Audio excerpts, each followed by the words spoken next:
Mesdames et messieurs, bonsoir et bienvenue à la dernière émission de On s'en parle pour l'année 2010. Que représente la fête de Noël? Fête chrétienne? Fête commerciale? Est-elle plus importante que la fête de Pâques? Comment on vit cette fête chez nous au 21e siècle, chez nous et ailleurs aussi? Parce que mon invité arrive justement d'un voyage en Europe, il fait le tour du monde, ou presque, ou à peu près. Il voyage beaucoup, donc il est vraiment en poste pour nous en parler. Alors, justement, pour nous en parler, je reçois de la paroisse Sainte-Trinité de Rouyn-Noranda, l'abbé Rénald Dufour. L'abbé Dufour, bonsoir. Bonsoir. Merci d'avoir accepté cette invitation-là. Ça me fait toujours plaisir de venir vous rencontrer. Et c'est réciproque. Soyez assurés de ça. On va parler de la fête de Noël parce que là, on est dedans. On est déjà aujourd'hui, le 8 de décembre, exactement. Alors, comment on vit cette fête-là chez nous, l'abbé Dufour? Comment on vit ça chez nous? Aujourd'hui, là, on est au 21e siècle. On va s'étirer un petit peu aussi avec l'aspect commercial de cette fête. Mais comment on la vit aujourd'hui? C'est sûr que si on prend un regard macroscopique, je me promène dans les rues, j'entends déjà les chants de Noël. Je regarde dans les vitrines, déjà, on me sollicite. Et depuis longtemps? Oui, on me sollicite pour tout. C'est sûr qu'au premier regard, on a l'impression d'être envahi ou même englouti par cette opération de commercialisation de la fête de Noël. Mais s'il y a cette activité, s'il y a cette effervescence autour de la fête de Noël, c'est qu'il y a aussi un fondement. Il y a quelque chose en arrière dont je préfère d'abord parler dans un premier temps. Oui. Moi, Noël, c'est une fête qui m'émerveille. Jadis, je disais, Noël, c'est quand l'amour s'écrit en 4 lettres. Okay. Noël, c'est une surprise. C'est la synergie, la rencontre entre deux désirs. D'une part, une humanité, un cœur humain qui cherche à donner du sens à son aventure, car le cœur humain se découvre très tôt dans une aventure qui est à la fois fascinante, immense, extraordinaire, mais aussi menacée, fragilisée par la guerre, les crises financières, le mensonge. Alors, le cœur humain est à la recherche, je dirais, d'une clé pour comprendre son aventure. Et puis d'autre part, pour ceux et celles qui croient, il y a un Dieu qui cherche à manifester sa présence. Puis comment va-t-il faire pour que nous n'ayons pas peur? Il y a des choses, l'abbé Dufour, qu'on peut regarder. C'est que si on se reporte dans les années 50, 60, à peu près, là, on va arrêter en 60, disons, OK? Les couples se divorçaient moins, se séparaient moins dans les années 50-60 que dans les années 2000. Alors, à ce moment-là, c'était vraiment une fête familiale. Le père, la mère, les enfants qui comptaient énormément, qui comptent encore aujourd'hui. Sauf que... Il y en avait plus, il y en avait plus. On comptait plus longtemps. Exactement, oui. On comptait jusqu'à 6, 7, 8. Et là, aujourd'hui, puis aujourd'hui, lorsque l'on compte à 4, on arrête à peu près là. Sauf que, où je veux en venir, c'est que aujourd'hui, ce sont des troubles, des problèmes pour plusieurs couples. Bon, moi, je veux les enfants à Noël, je les laisse au jour de l'an. Ben non, moi, j'ai une fête, je veux les enfants à Noël, tu les gardes au jour de l'an. C'est pas déchirant un peu? Je présume, comme je ne le vis pas personnellement, je n'en sais rien. Sûr. Maintenant, je présume qu'effectivement, ce sont des occasions où ça peut être difficile, mais vous savez, c'est difficile à l'approche d'un mariage, c'est difficile à l'approche d'un baptême. C'est difficile, on a à gérer dans le fond des choses. On a à gérer aujourd'hui avec ces choses-là. C'est difficile. Mais là-dedans, justement, est-il possible, dans cette tempête, cette bousculade de rendez-vous, d'agenda, de friction, de facteurs dont il faut tenir compte, est-il possible qu'il y ait un oasis de calme, de paix? Moi, j'aime bien voir la nuit de Noël comme un temps de calme. Il y a peu de grandes nouvelles dans la nuit de Noël. Certes, la vie continue, mais notre culture à nous a ralenti un peu pour redonner justement, me semble-t-il, un petit oasis de paix. Et je me rappelle cette chanson-là où sur le fond, l'air c'était Nuit de paix, aux Nuits de paix, Sainte-Nuit, puis il y avait toutes les nouvelles des massacres, etc. Mais c'est la rencontre justement d'un espoir et d'une réalité dont nous savons qu'elle est douloureuse. Oui, ça. Et c'est en ce sens-là que pour moi, Noël, c'est l'occasion, dans les bruits de notre existence, de se donner un espace, une toute petite fenêtre, un oasis, une accalmie. Et de certaine manière, j'aime beaucoup la fête de Noël, je viens de le dire. De toute manière, je l'aime peu parce que tout va tellement vite. C'est le 24 au soir. Oui. Alors, il faut être disponible ce soir-là. Alors, nous, dans les paroisses, alors où moi je suis, j'ai 5 rassemblements ces soirs-là. Vous n'avez pas employé le mot messe. Vous avez employé le mot rassemblement. Oui, dans ces rassemblements, il y a la messe pour la plupart. C'est ça, OK. C'est la messe de minuit traditionnelle. Oui, oui, oui. Mais elle peut être à 7 heures le soir. Elle peut être oui, parce que les choses ont beaucoup changé. C'est sûr qu'avec le manque de prêtres, on ne peut pas faire une seule messe à minuit dans sa paroisse parce que le prêtre a très souvent aujourd'hui 4, 5, 6 paroisses à desservir. Ça a changé avant ça. Moi, quand j'étais petit, quand j'étais jeune, quand on parle des traditions anciennes, dans la nuit de Noël, il y avait 3 messes qui était célébrée à minuit. Il y avait la messe de la nuit, qui, elle, était une messe de type ordinaire, dans laquelle il y avait tout le déroulement qu'on connaît, et avec les chants qu'on connaît. Pas de chants de Noël trop. C'est parce que, comme le curé avait à dire 3 messes, alors, il y avait la messe, suivait la messe de la nuit, il y avait la messe de l'aurore et la messe du jour qui étaient comprimées en un seul rassemblement. Et alors là, pendant la 2e et la 3e messe du prêtre, là, on avait ces chants qui ont... Et puis, comme on était tout petits, on s'endormait. Donc, des chants qui ont endormi, qui nous ont endormis, qui sont rentrés dedans notre mémoire collective, comme des chants doux, calmes. Hein, tout le monde chante dans cette étable. Même dans les tavernes, on les sait, ces chants-là. Puis, on va en revenir justement tantôt là, aux chants de Noël. On arrive sur ça avec les traditions chrétiennes. Les traditions chrétiennes, on a parlé, là, vous venez de parler de la nuit de Noël. Bon, c'est la nuit de la distribution des cadeaux, etc. Ça, c'est plus récent dans l'histoire. C'est plus récent. La nuit, parce qu'en fait, c'était le jour de l'an qu'on donnait les étrennes. Oui, c'est ça. Maintenant, le jour de Noël, la veille de Noël, ça varie beaucoup selon les familles. Ça va être avant la messe de Noël, d'autres c'est après, d'autres c'est le matin de Noël. Bon, mais l'idée de base, c'est que Noël, comme je le disais tout à l'heure, c'est la rencontre de 2 grands désirs, une humanité, un cœur humain qui veut se donner une clé pour le sens de son existence, et un Dieu qui veut se révéler sans faire peur. Alors, il vient habiter un enfant, et vous le savez mieux que moi sans doute, l'arrivée de l'enfant, c'est une accalmie extraordinaire. Nos passions d'adultes, nos violences d'adultes démissionnent et on se laisse séduire. Et en ce sens-là, Dieu nous offre sa présence dans la fragilité de l'enfant. Et il y a comme une série de bonnes nouvelles qui s'enclenchent. Un enfant, ça attire en nous la compassion, la délicatesse, le sens de prendre soin. Et alors, autour de lui, il y a quoi? Il y a une Marie et un Joseph qui sont un homme et une femme plutôt pauvres, mais qui ont tout un cœur humain pour accueillir le mystère. Et puis la bonne nouvelle est annoncée aux anges, aux bergers. Qu'est-ce que c'est des bergers? Ce sont des hommes dans la montagne qui puent. Hein? Ils sentent l'animal. Oui, parce que ce sont des gardiens. Voilà. À eux est annoncée cette bonne nouvelle. Et là, j'aime beaucoup, je me rappelle l'ancienne expression de mon enfance, Annuntio vobis gaudium magnum. Je vous annonce une immense joie. Et c'est ça Noël, l'immense joie. Et qu'est-ce que c'est? Puisque c'est Dieu qui s'auto-communique, qui se donne à l'humanité, alors est enclenché chez nous cet immense mouvement de don.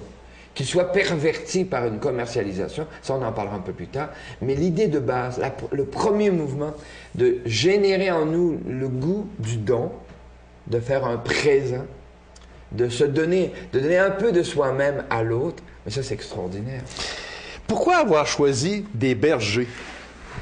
Est-ce que la question a déjà été posée? Ah ben oui, c'est une excellente question. Parce que, voyez-vous, on ne connaît de Dieu que ce que l'histoire nous en révèle, de ce qui est inscrit dans l'histoire. Oui. Et quand on voit que ce Dieu, dont nous annonçons qu'il n'est qu'amour, s'inscrit dans la fragilité d'un enfant juif, il aurait pu naître romain à Rome, dans la capitale. Ça aurait été beaucoup plus facile. Mais il naît dans un enfant juif, dans un pays occupé par une force étrangère. Ça nous fait penser à l'Afghanistan. Ça nous fait penser au drame du Congo. Du Congo, oui. Alors, tous ces pays où il y a des armées étrangères qui ravagent Puis vous savez, on a beau nous dire qu'on va en Afghanistan pour les valeurs de l'Occident, là, Pas sûr. Il reste que c'est des soldats avec l'art rapide. Voilà, ça reste la guerre.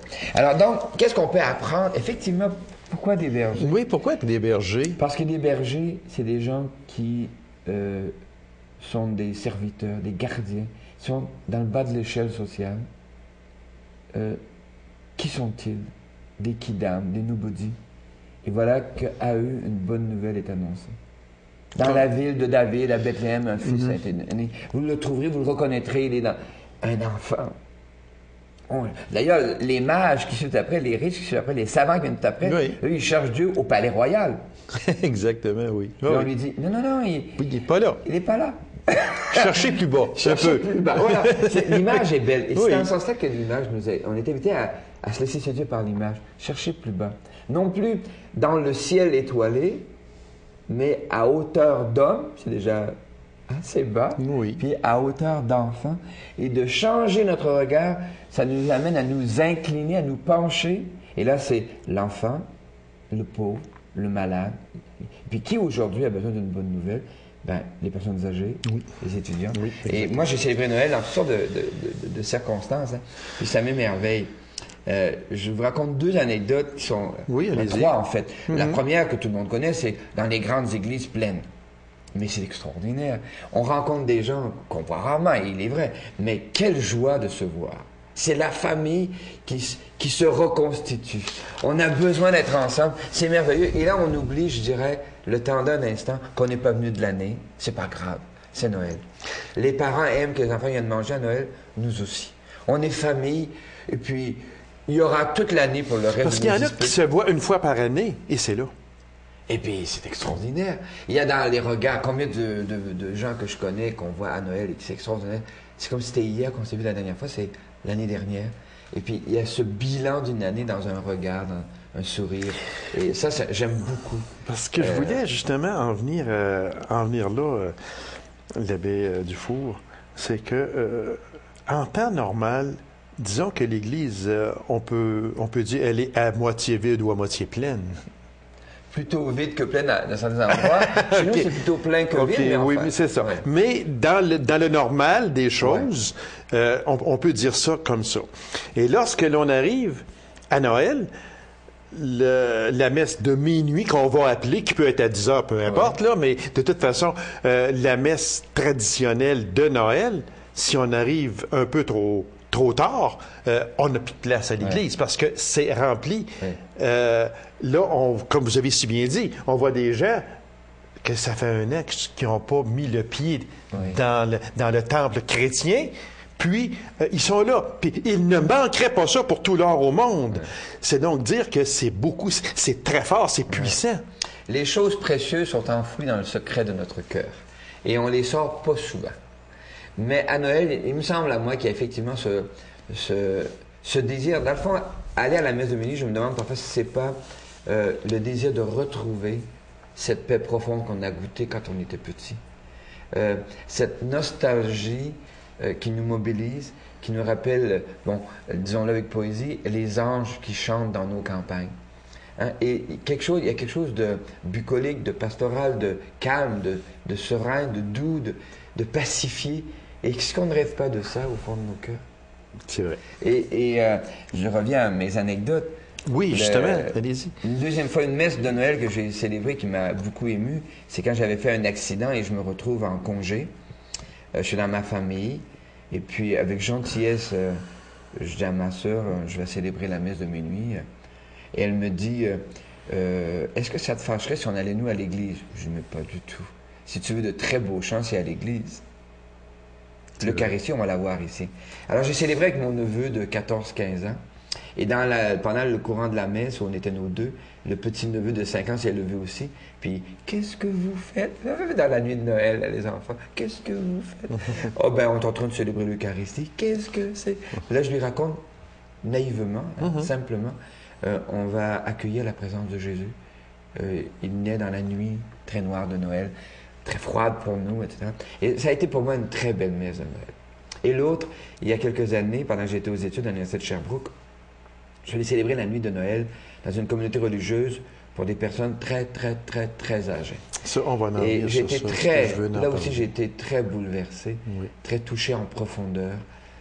Ces femmes, parce qu'il s'agissait que de femmes, qui ont donné leur vie pour l'enseignement, les hôpitaux, etc., et qui se retrouvent à leur chapelle de la maison mère. Et circonstanciellement, mon neveu était venu avec sa femme et leur petit bonhomme de 2 ans à l'époque, et peut-être 1 an et demi, 2 ans, et qui marchait dans les allées. Puis je voyais bien que les sœurs ne m'écoutaient plus. Elles n'avaient Dieu Que que pour pour... le petit. Puis après la messe, elles voulaient le voir, le toucher, etc. Puis je me dis, mais c'est ça le mystère de Noël. Le mystère de Noël, c'est d'accepter que notre regard se porte sur ce qu'il y a de plus petit autour de nous et puis en nous. C'est Et c'est là où Dieu, permettez-moi une expression que je pense avoir un petit peu récupérée, c'est là où Dieu vient crècher. Où est-ce que tu crèches cette nuit? Je crèche dans ton cœur, là où il y a un espace. Me feras-tu un espace? C'est très bien. C'est vraiment... Et c'est là où... Ce sont 3 anecdotes, mais tellement précis, tellement vrai. Ouais. C'est parce que ce n'est pas donné à tout le monde, mais vous êtes placé dans une place spéciale Oui. où Noël peut-être peut signifier pour vous, ne signifiera pas pour vous ce que Noël signifie pour moi. Ouais. Bien sûr, Noël prend le sens que les événements nous proposent. Je me rappelle entre autres ce Noël de l'année du massacre à Polytechnique. Oui, J'ai choisi de exactement. célébrer en rouge cette année-là, Ah, OK. la fête de Noël, parce qu'il y avait eu tellement de sang versé inutilement. En 89, ça, c'est ma Dans ce mémoire est coin-là. fidèle, oui, Alors, exactement. je célébrais à Dubuisson, Saint-Philippe, et je OK. célébrais en rouge. Voyez-vous, les circonstances donnent des sens différents. Exactement. Et c'est là qui fait l'enrichissement d'ailleurs. Notre communauté est riche de toutes les significations qu'on amène au sens de Noël. Qui très vitement, puis M. l'abbé Dufour, parce que le temps passe très vite, les chants de Noël. Les chants de Noël ont tendance aujourd'hui, on change les mots. Ouais. Ça dérange plusieurs personnes. Oui. Donc, et j'en suis un, moi, que ça Ok. dérange. Je me dis, ouais, mais il me semble que c'était plus beau avant, là. Ouais. Pourquoi? Est-ce que c'est parce qu'on est dans un siècle nouveau ou quoi? Alors, ou êtes-vous d'accord avec ça qu'on change Alors, les mots? les chants sont le lieu d'un héritage. Hein. Le chant permet d'unifier une communauté qui va chanter. Donc, quand on sait les chants, on chante ensemble. Et le chant est au service, de tous les cas, doit soutenir la prière de la communauté et le sens qu'elle donne à la fête de la communauté. OK. Mhm. Et en ce sens-là, un chant qu'on reçoit du 12e, 13e, 15e ou 17e siècle peut avoir des mots et véhiculer des concepts qui ont plus cours aujourd'hui. Je vous donne un exemple. Par exemple, dans le chant « Venez, divin Messie ». OK. Alors, dans la formule traditionnelle, on dit que Dieu vient hâter vos pas, secourez-nous, afin d'arrêter le courroux de Dieu. La colère de Dieu. D'ailleurs, même le mot lui-même, courroux, qu'on retrouve d'ailleurs aussi dans le minuit chrétien. Et de son Père, arrêtez le courroux. C'est ça, oui. Alors, ce courroux, cette colère de Dieu est bien sûr un élément de la théologie qu'on retrouve dans la littérature biblique, dans l'Ancien Testament et certains éléments parfois dans le Nouveau Testament. Alors, cette idée du courroux qui a traversé l'histoire et qui a habité nos enfances, et aujourd'hui, l'Église découvre un Dieu dont elle veut révéler le visage de la miséricorde, de la tendresse. Okay. Alors, quand les théologiens en arrivent à proposer de telles choses, ben, les liturgistes vont suivre et on va vouloir, d'une part, soit on écrit des chants nouveaux, et il y a certains chants nouveaux, mais quand on touche une tradition très ancienne, on reprend le chant tel qu'il était et on essaie de faire des petites modifications. Et effectivement, la réaction de la communauté est très viscérale. C'est plus pareil, ça n'a plus de bon sens. On nous change la religion. Et là, il y a une patience à avoir. Il faut se donner du temps. De sorte que personnellement, par exemple, dans le minuit chrétien, la phrase qui dit « Où l'homme Dieu descendit jusqu'à nous », c'est théologiquement faux. Ce n'est pas l'homme Dieu qui descend jusqu'à nous, c'est Dieu qui descend jusqu'à nous pour prendre notre humanité et la monter en lui. Okay. Alors, théologiquement, ma petite sensibilité théologique va préférer de dire, si possible, ne chantez pas ce chant-là. Ou encore, un chant du Nouvel An, là, mon Dieu bénissez la nouvelle année, elle nous est donnée pour mériter le paradis. Bon, quand je chante ça, je m'en rends pas compte. Pour mériter le paradis, on trouve ça beau. Mais quand je m'arrête pour dire le sens de cette ligne-là, je dis, ben le paradis, je le mérite. Je n'ai pas à le mériter. Il m'est donné dans la fête de Noël. Dieu vient habiter chez nous pour me faire entrer chez lui. Alors, il me reste moi à consentir. J'ai pas... Et ça vient à l'encontre de tout cet héritage extrêmement catéchétique sur lequel on a travaillé très très fort, moralisateur et même parfois culpabilisateur. Il faut mériter. Tu ne mérites pas assez. Alors, c'est dans ce sens-là qu'on va à l'occasion essayer de modifier les gens. Mais pourquoi ça ne réussit pas? C'est parce que quand on reçoit un héritage, c'est pas l'héritage qu'il faut changer. Il faut réécrire, recomposer, refaire. C'est pour ça que je suis très tolérant maintenant. Il va chanter le menu chrétien, chanter le menu chrétien. Et quand on arrive à « Et de son père, arrêtez le courroux », je souris. On le chante pareil. Ben oui. Ben oui. L'abbé Dufault, bon, vous avez un peu touché quelque chose tantôt, une corde sensible. Puis j'aimerais revenir sur ça parce que je trouve ça vraiment important. C'est le Noël chez les personnes très âgées. Ouais. Et je rajoute, moi, à ça, le Noël chez les gens seuls. Ouais. Ça, c'est affreux. Excusez-moi d'employer cette expression-là, mais quand on parle de gens seuls, parce qu'il y a deux genres de gens seuls. Il y a des gens qui vont passer la fête de Noël seuls, même si ces personnes-là ont de la famille. Mais il y a des gens qui vont passer de la fête de Noël seuls parce que ces personnes-là n'ont plus de famille. Ces personnes-là sont vraiment seules au monde. Ça, c'est quelque chose... C'est sûr que vous soulevez là l'une des problématiques de la fête de Noël, fête familiale, et c'est effectivement très douloureux. Et comment faire comme une famille responsable? Alors moi, je connais personnellement des familles qui invitent à l'occasion de Noël des étrangers, des immigrants, des gens seuls, effectivement. Et je connais aussi des initiatives. Il y a dans la nuit de Noël des initiatives qui sont prises dans plusieurs paroisses par des groupes pour reformer un esprit de famille. Et ça, c'est très intéressant.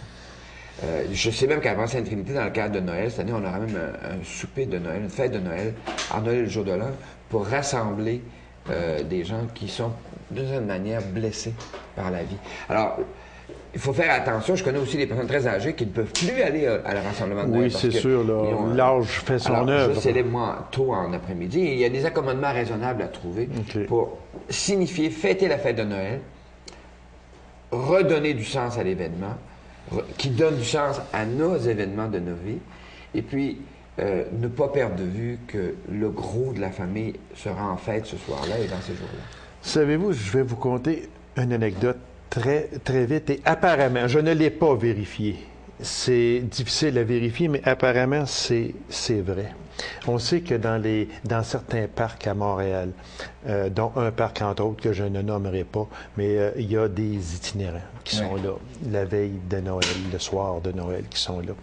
Et apparemment, on nous dit qu'il y a depuis plusieurs années, la messe de Noël. il y a une limousine qui arrive dans un certain parc et qui débarque de la nourriture et quelques boissons. Et la limousine repart. On ne sait pas c'est qui, jamais, mais on vient donner un baume sur ces itinérants-là qui, des fois, ne demandent pas à être itinérants. Je pensais que vous alliez me raconter une anecdote que je connais, où probablement dans le même parc, avec les mêmes itinérants, il y a la messe de Noël dehors. Okay. Ça veut dire qu'il y a un prêtre qui, dans son ministère, a compris et a choisi cette approche, ce rapprochement qui ressemble beaucoup à l'étape de Noël. Et ça existe, des prêtres qui célèbrent dans des conditions qui nous étonneraient. Par exemple, j'ai déjà vu la messe à Bethléem, sous Yasser Arafat, sa femme est catholique, et l'occupation de la ville par les chars israéliens. Alors, c'est des situations où on fête Noël dans des conditions très pénibles. Et il y a aussi, effectivement, là, le mystère extraordinaire de la communauté, c'est qu'il existe des personnes capables de se glisser jusque-là. C'est extraordinaire. Il y aurait à raconter. Il y en a beaucoup, c'est sûr. Dans les personnes âgées, les malades, les prisonniers. C'est ça. Mais il faut prendre soin, pareil, de ces personnes-là qui sont seules. Peut-être une simple visite, même si on ne les connaît pas. Juste le fait de leur rendre une visite pourrait mettre un baume un peu sur ça. Oui, par ailleurs, vous m'accorderez que c'est un peu difficile d'aller visiter quelqu'un qu'on ne connaît pas. Non, mais alors, c'est pour ça qu'il y a des organismes intermédiaires. Oui. Et en ce sens-là, qui se charge de ça. Une communauté dynamique se rend capable de soutenir des personnes qui ont la capacité psychique aussi d'aller rencontrer des gens blessés. Oui, exactement. Il reste, mon Dieu, que le temps passe vite, il reste à peine 4 minutes environ. On a parlé des traditions chrétiennes. On va parler maintenant des traditions matérielles, si on peut employer l'expression. L'arbre de Noël, les lumières, les décorations, crèche de Noël, puis le Père Noël. Pourquoi le Père Noël, tiens? Ah, c'est extraordinaire. Le Père Noël comme tel, c'est l'américanisation du Saint-Nicolas. Saint-Nicolas qui était l'évêque de Smyrne, dont d'ailleurs le corps est encore dans l'église principale de la ville de Bari, dans le sud de l'Italie. Je suis allé m'y recueillir il y a quelque temps. Et alors, Saint-Nicolas avait cette réputation d'être généreux à l'approche de la fête de Noël. Et d'ailleurs, le costume rouge de l'époque, c'était le costume épiscopal. La grande barbe d'un évêque déjà âgé. Alors, pourquoi le Père Noël? Bon, Pepsi-Cola ou Coca-Cola ont récupéré les couleurs, etc. Bon. Mais l'idée de base, mon intuition, pourquoi je dis c'est important de parler du Père Noël aux enfants, c'est pour éviter que notre générosité les écrase. Ça, c'est un enfant de 2 ans, 3 ans, qui, s'il savait que c'est nous qui lui donnons tout ça, il n'a pas la capacité de répondre encore, de rendre, si vous voulez, d'en remettre autant. Et en ce sens-là, je trouve génial cette délicatesse parentale, cette tendresse familiale qui fait déporter sur un personnage mythique, sympathique à tout prix, pour éviter que le poids de notre générosité ne soit trop lourd. Crèche de Noël. Ah, ça, c'est Saint-François. Moi, j'aimerais juste qu'on regarde. Je ne sais pas si le caméraman pourrait juste venir faire... Noël, mais c'est une non, mais quand même, oui, c'est ça. Que j'ai trouvé. En fait, ce n'était pas l'intention de l'auteur, n'était pas de faire une Sainte Famille, mais je l'avais acheté parce que je trouvais ça très beau. Moi, ça me faisait penser à une Sainte Famille. Et un jour, j'ai un enfant en conditions très difficiles, dont la maman est polytoxicomane, qui s'arrête devant mon tableau et qui se met à genoux. Alors, comme j'ai un petit côté très curieux, je me mets à genoux à côté de l'enfant, je lui dis « Qu'est-ce que tu vois dans mon tableau? » Il me dit « T'es aveugle ou quoi? » Tu regardes pas ton tableau. Je dis « Ben, qu'est-ce que tu vois, toi? » Il me dit « Tu vois pas, c'est Joseph qui tient l'enfant. » Ah, OK. Alors, voyez-vous, lui, sa mère était polytoxicomane. C'est son père adoptif, de quelque manière, l'homme qui est dans la maison, qui prend un peu plus soin de lui. Et lui, il voit dans cette image, il se reconnaît. Il y a un Joseph qui prend soin de l'enfant. Et alors ça, les crèches, c'est de Saint-François d'Assise. François il travaillait dans les milieux très humbles. On n'a plus le temps. Vous êtes pas sérieux? On n'a plus le temps. Mon Dieu Seigneur, ça a passé tellement vite. Monsieur l'abbé Dufour, merci infiniment de votre présence à cette émission-là. Permettez-moi de vous souhaiter de très joyeuses fêtes. Merci beaucoup. Et puis, avec promesse sincère que vous allez revenir en 2011. Mon Dieu, si je suis encore vivant, ça me fera un Je suis certain que vous allez être encore vivant. Vous êtes un trop bon vivant pour ça. Alors, je vous remercie infiniment et de très joyeuses fêtes à vous. Merci beaucoup. C'est moi qui vous remercie. Alors, mesdames et messieurs, merci d'avoir été là depuis septembre dernier. Alors, on vous demande de passer de très, très belles fêtes. Soyez prudents surtout. Et puis, revenez-nous le 12 janvier prochain. Merci. Au revoir.